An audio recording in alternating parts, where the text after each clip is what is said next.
भर में Indigo airlines की उड़ानों पर ब्रेक लगाने के बाद यात्री परेशान है। वाराणसी में इंडिगो की 17 फ्लाइट्स कैंसिल हुई। यात्री काफी आक्रोश में दिखे।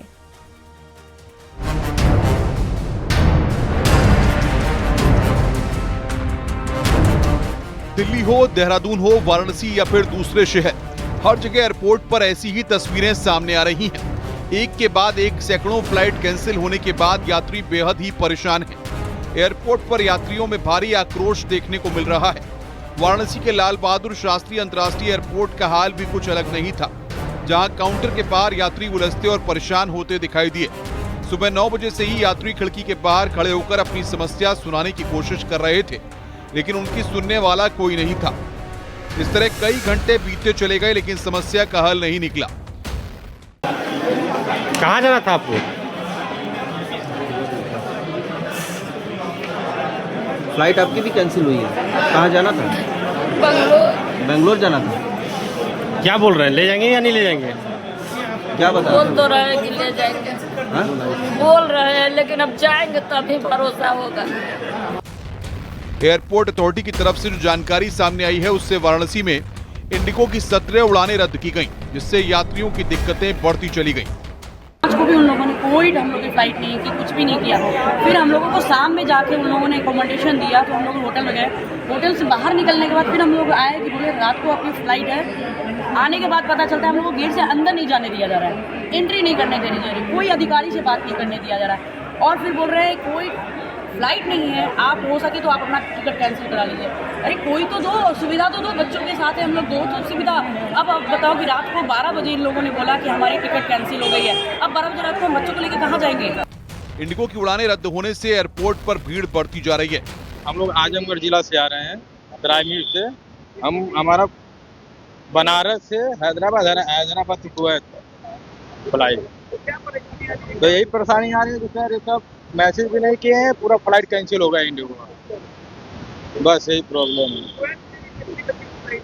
जैसे यहाँ से है 2:45 पे है, 2:45 पे है।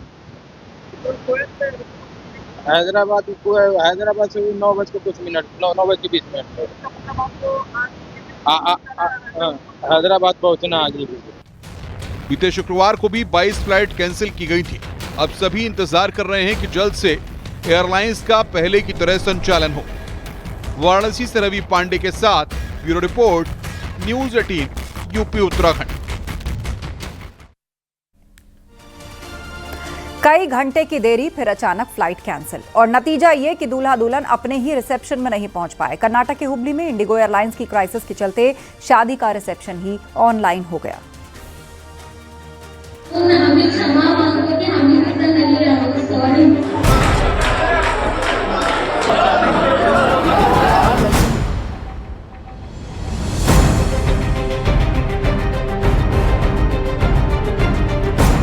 इंडिगो ने बिगाड़ा शादी का रिसेप्शन।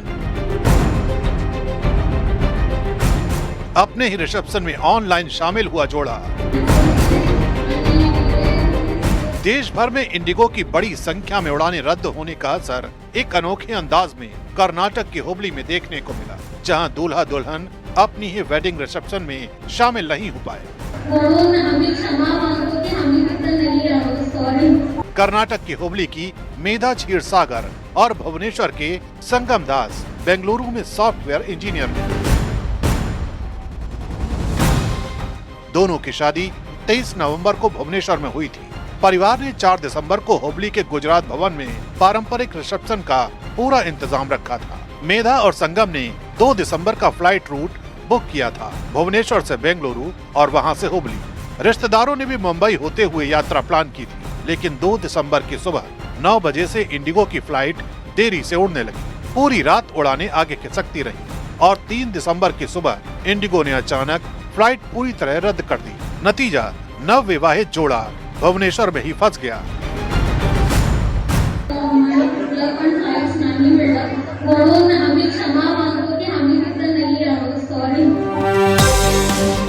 उधर हुबली में 600 से ज्यादा मेहमान रिसेप्शन हॉल में मौजूद थे। ऐसे में दुल्हन के माता पिता ने वही कुर्सियां संभाली जो दूल्हा दुल्हन के लिए सजाई गई थी। रस्में शुरू हुई और दूसरी तरफ मेधा और संगम लाइव वीडियो कॉल से ऑनलाइन जुड़ गए। ये टेकी कपल अपने ही रिसेप्शन में वर्चुअली शामिल हुआ। फ्लाइट्स बार बार डिले होने के कारण और कैंसिल होने के कारण उन दोनों ने अपने ही रिसेप्शन में ऑनलाइन पार्टिसिपेट किया। उन दोनों ने भुवनेश्वर से बेंगलुरु और बेंगलुरु से हुबली जाने का फ्लाइट बुक किया था, बट बार बार डिले और फिर कैंसिल हो जाने के कारण दोनों ने ऑनलाइन वीडियो कॉल ज्वाइन करके अपने रिसेप्शन में पार्टिसिपेट किया। इंडिगो ने भले ही परिवार की योजना बिगाड़ दी, लेकिन तकनीक ने दूरी को पाट दिया और ये रिसेप्शन एक डिजिटल समारोह बनकर यादों में दर्ज हो गया।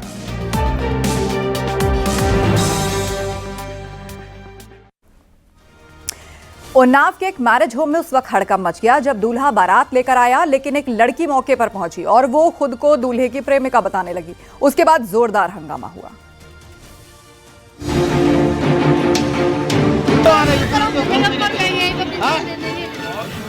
प्रेमी की शादी में प्रेमिका की एंट्री, बाराती हैरान, दूल्हा परेशान।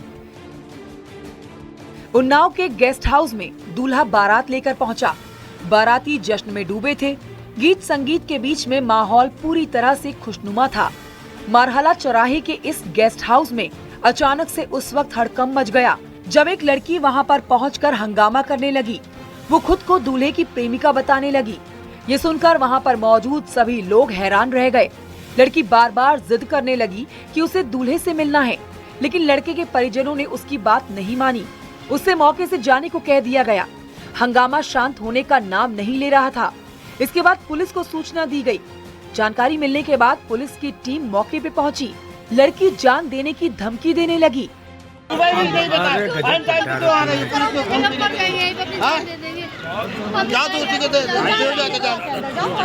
आप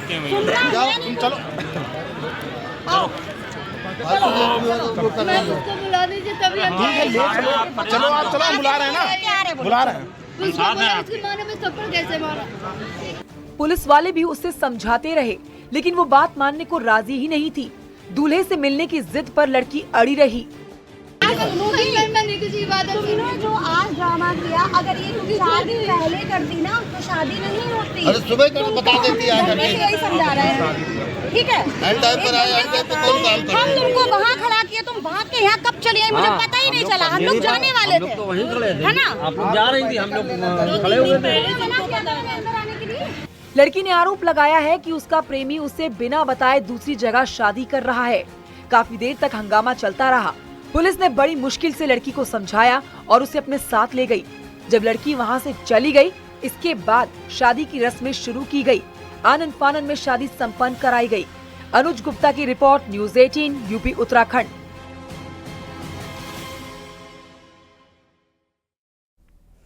बरेली में बेहद हैरान करने वाला मामला सामने आया, जहां कोर्ट मैरिज करने आई महिला के 2 प्रेमी आपस में भिड़ गए। दोनों प्रेमी महिला को अपनी पत्नी बताकर उसे साथ ले जाने की जिद करने लगे।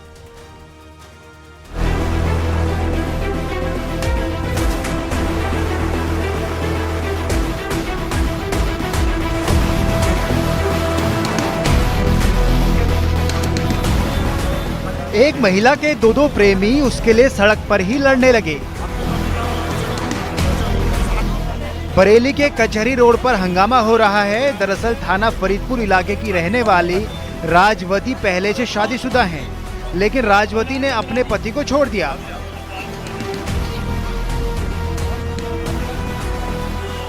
सतेंद्र और आकाश नाम के 2 युवकों से उसकी दोस्ती हुई। दावा है कि दोनों से बराबर मिलती भी थी, लेकिन उसने सतेंद्र से शादी करने का मन बना लिया। वह सतेंद्र के साथ कोर्ट मैरिज करने बरेली कचहरी पहुंच गई, लेकिन आकाश भी उससे प्रेम करता था। उसको जैसे ही इसकी भनक लगी तो वो राजवती को ढूंढते हुए बरेली कचहरी में पहुंच गया। उसने राजवती को शादी के जोड़े में सतेंद्र के साथ देख लिया। महिला को लेकर सतेंद्र और आकाश के बीच विवाद बढ़ने लगा। ये बेसहारा थी और ये 1 साल से अपने मायके में थी। ये मुझे मिली थी स्टेशन पे। मैं अपनी बहन को छोड़ने जा रहा था, उसका मतलब कि लड़का हुआ था, उसको छोड़ने जा रहा था, तो ये मुझे उस समय मिल गई। इसने कहा कि मुझे अपना लो, मेरा कोई देखने भारने वाला नहीं, मेरे तो 2 बच्चे हैं और मैं छोटे छोटे हैं, मेरा कोई साथी नहीं है। तो मैंने कहा चल ठीक है मैं सोचूंगा। मेरे 4-5 रिश्ते भी आए, फिर मैंने इसको सोचा कि क्यों ना मैं एक जान छोड़ के 3-3 जान की हिफाजत कर लूं। मेरे पास 30 बीघा जमीन भी है, ऊपर वाले की दुआ से हम काम भी अच्छा करते हैं। इसने मुझसे कहा कि मुझे अपना लो, मेरा कोई है नहीं। तो मैंने कहा चलो बेसहारा को सहारा दूंगा। इसी बीच किसी ने पुलिस को खबर दे दी। सूचना के बाद मौके पर पहुंची पुलिस ने महिला राजवती और उसके दोनों प्रेमी सतेंद्र और आकाश को हिरासत में ले लिया। पति ने क्या किया, फेक आईडी बना के पहले आकाश मेरे नाम से इसकी उसकी स्टोरी लगानी चालू कर दी। ठीक है, फिर गांव वाले लोग वो मुझे मारने के लिए घूम रहे हैं। क्यों घूम रहे? क्योंकि उनको ये पता कि मैं जैसे आईडी में चला रहा हूँ। ठीक है, अब इनको मैं बोला, आज भी इन्होंने ही मुझे बुलाया। मैंने क्या हो गया? तो मैं बोला लड़की अपनी अंत कर दी। मैंने कोई बात नहीं, अच्छी बात बोली। अभी तक लड़की मैंने अंत करी नहीं है, रिश्तेदारी में भेज दी। मैंने कोई बात नहीं, अंत कर दो, कोई दिक्कत नहीं। लेकिन जहाँ जो फेक आईडी बना के मेरा नाम बदनाम कर रहा है, अपने उस दिमाग से हिसाब किताब कर लो। पहले तो मेरा दूसरा पति था। दूसरा है? हाँ। ये तो नहीं है ना? नहीं। अच्छा, दूसरा पति था। उसे छोड़ दिया। दारू पीता था, मारपीट करता था। हाँ, बच्चों और 2 लड़की थी, इसलिए बोलता था कि लड़कियां मैं नहीं रखूंगी उसको। के साथ हो? बोलता अपनी बेटी दामाद के साथ। ये हमारे गाँव का है। गाँव का है? हाँ। अब किसके साथ रहना चाह रही हो? अपने पति के साथ। उसके साथ शादी करनी तुमने? दो बच्चे। हाँ, ये तुम्हारे पीछे पड़ा हुआ? हाँ, ये मेरा भतीजा है। हाँ, मुझे पति का है। ठीक है, ये गाँव का है। आकाश का दावा है कि राजवती की मां ने उसे बुलाया था और शादी का भरोसा दिया था। साथ ही उससे पैसे भी लिए गए थे, लेकिन उसे ये जानकारी नहीं थी कि वो पहले से शादीशुदा हैं। पुलिस ने सभी के बयान दर्ज कर लिए हैं। मामले की जांच जारी है। बरेली से रामविलास सक्सेना की report, news 18 UP Uttarakhand. Social media पर गिटार वाली बहू ने धूम मचा रखी है। घूंघट वाली बहू आखिर है कौन, ये सब जानना चाहते हैं। तो आइए आज आपको उसी गिटार वाली बहू से मिलवा देते हैं।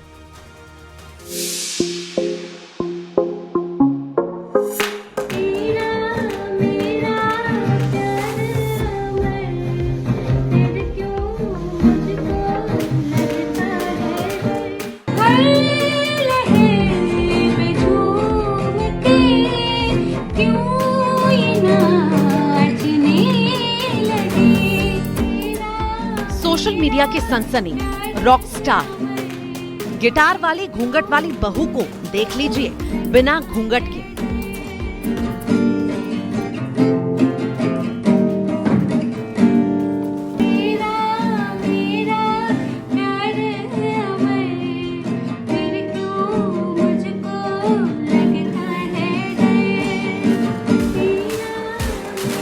जिनकी मुंह दिखाई के रस्म में ये गर्दा उड़ाने वाला परफॉर्मेंस ट्रेंड कर रहा था, देखते ही देखते सोशल मीडिया पर छा गई बहू रानी। इनका हिडन टैलेंट और यूजर्स के कमेंट की बहू हो तो ऐसी। अरे भाई, घूंघट वाली बहू तो गजब ही है। सब लोग ये जानने को बेकरार थे, जिसकी आवाज इतनी दिलकश है, अंदाज इतना फैंटास्टिक, वो कौन है?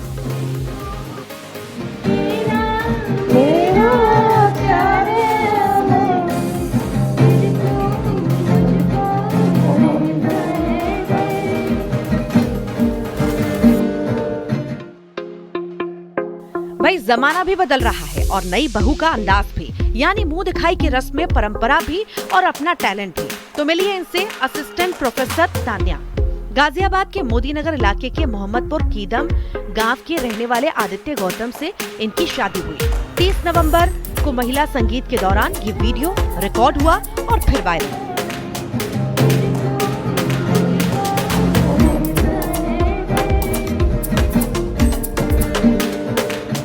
मैं गा रही थी, पहले तो मैंने ढोलक पे बजाया था, बट मेरे हस्बैंड ने पीछे से गिटार पकड़ाया, तो मैंने फिर गिटार पे गाना स्टार्ट कर दिया। अब किसी ने मोहल्ले में से किसी ने वीडियो बना ली और रात में पोस्ट कर दी और सुबह तक पता चला वायरल हो गई। इधर उधर से कॉल आ रहे हैं जाने कहाँ से कि मैम आप तो वायरल हो गई, जो मेरे फ्रेंड्स हैं या कॉलेज के पहले फ्रेंड्स हैं। तो इस तरीके से ही मुझे लग रहा था कि वायरल जो हो रही है मतलब किसी निगेटिव रीजन या पर्सपेक्टिव से ना हो रही हो। तो कमेंट्स में वही देख रहा था मैं, तो जैसे काफी सारे लोग ये बोल रहे थे कि फैमिली वाले इनको प्रेशराइज कर रहे हैं, और लेकिन ऐसा था नहीं। वहां पे जो था प्रॉपर मतलब खुशी वाला माहौल था। ये भी अपनी मर्जी से गा रही थी, हम भी अपनी मर्जी से बहुत एंजॉय कर रहे थे पीछे बैठे हुए। संगीत की शौकीन है तान्या, तो गिटार बजाना कोविड के दौरान सीखा। मुंह दिखाई की रस्म में उन्हें पति ने चुपके से गिटार दे दिया कि अपना टैलेंट दिखाइए। पत्नी साहिबा पति का प्यार था और गिटार पर निकली दिल से आवाज, तेरा मेरा प्यार अमर।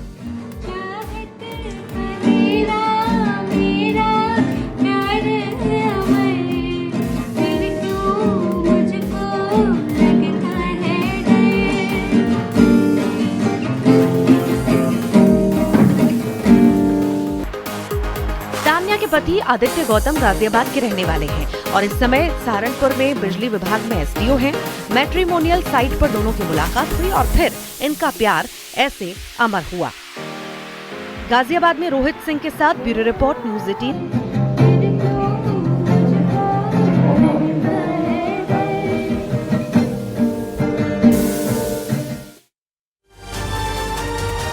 इटावा में एक तेज रफ्तार कार घर से टकरा गई। यह हादसा इतना भयंकर था कि कार हवा में लटक गई। वहीं चित्रकूट में बड़ा हादसा होने से टल गया। एक बस पुल की रेलिंग में लटक गई। ये रिपोर्ट देखिए।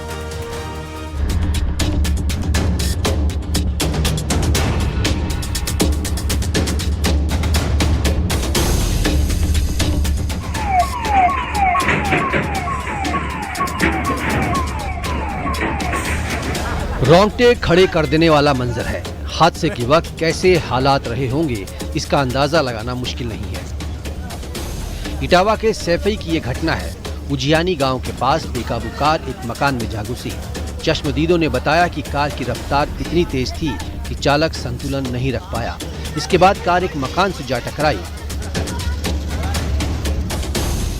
उसके चारों पहिए हवा में थे। कार मकान की दीवार पर टंग गई। ऐसा दृश्य तो फिल्मों में ही अमूमन दिखाई पड़ता है। स्थानीय लोगों का कहना है कि कार की स्पीड 100 से 120 किलोमीटर प्रति घंटा रही होगी। कार में 2 लोग सवार थे। जैसे ही आसपास के लोगों को हादसे का पता चला, भीड़ इकट्ठा होना शुरू हो गई। कार में 2 लोग थे। हादसे में दोनों घायल हो गए। आनन फानन में उन्हें अस्पताल ले जाया गया। हादसे से मकान को भी काफी नुकसान पहुंचा है। मकान मालिक का कहना है कि दीवार और घर का सामान बुरी तरह से क्षतिग्रस्त हो गया। करीब 1 लाख रुपए के नुकसान का अनुमान लगाया जा रहा है। वहीं चित्रकूट में बड़ा हादसा होने से टल गया। राजापुर थाना क्षेत्र के मोहरवा के अस्थायी पुल से बस गुजर रही थी। राजापुर आ रही एक बस बेकाबू हो गई। ड्राइवर काबू नहीं रख पाया। इसके बाद वो पुल की रेलिंग तोड़ते हुए आधी बाहर की ओर लटक गई। पतंजलि और रूस के बीच एमओयू हुआ है और योग गुरु बाबा रामदेव ने बताया कि स्वास्थ्य, वेलनेस और शोध को लेकर एक बड़ा ऐतिहासिक समझौता है। उन्होंने ये भी बताया कि अब रूस में भी घर घर में योग होगा और वो जल्द ही रशिया जाने वाले हैं। बाबा रामदेव ने कहा, रूस के राष्ट्रपति व्लादिमीर पुतिन और पीएम नरेंद्र मोदी और भारत रूस के लोग एक दूसरे से बहुत प्रेम करते हैं। दोनों देश राजनीतिक और आर्थिक शक्ति हैं। रूस दुनिया का सुपर पावर है। इन समझौतों के बाद भारत और रशिया के संबंध और मजबूत होंगे। वेलनेस, इंडियन नॉलेज, हेरिटेज और जेनेटिक रिसर्च, उस पर ये एक बहुत बड़ा हिस्टोरिकल एमओयू है और मैं बहुत जल्दी रशिया जा रहा हूँ। हमारे बिजनेस काउंसिल विद इंडिया के चेयरपर्सन मिस्टर सर्गी चर्मन जी हमारे साथ में, और उनके नाम के साथ 2 चीजें बड़ी अच्छी जुड़ी हैं, वो चेयरमैन भी और चेयरमैन भी है।